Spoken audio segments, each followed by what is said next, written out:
ایک دن ایک منکر بددین نے حضرت علی رضی اللہ تعالی عنہ سے بحث و مباحثہ شروع کر دیا۔ آپ بالائے خانہ پر تشریف فرما تھے۔ یہودی نے نیچے سے کہا، اے علی المرتضیٰ، کیا اللہ تعالیٰ کی حفاظت پر آپ کو اعتماد ہے؟ آپ نے فرمایا، بے شک وہی ہمارا حفیظ ہے۔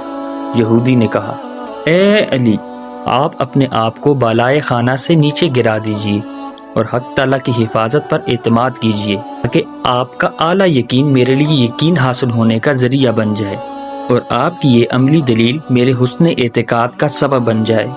حضرت علی المرتضیٰ رضی اللہ تعالیٰ عنہ نے جواب دیا، بندے کو یہ حق کب پہنچتا ہے کہ وہ اللہ تعالیٰ کی آزمائش اور امتحان کی جرت کرے؟ یہ تو اللہ تعالیٰ ہی کو حق پہنچتا ہے کہ وہ ہر وقت بندوں کا امتحان کرتا رہے۔ اگر پہاڑ کے دامن میں ایک ذرہ پہاڑ کی بلندی کو دیکھ کر کہے، اچھا میں تجھے تولوں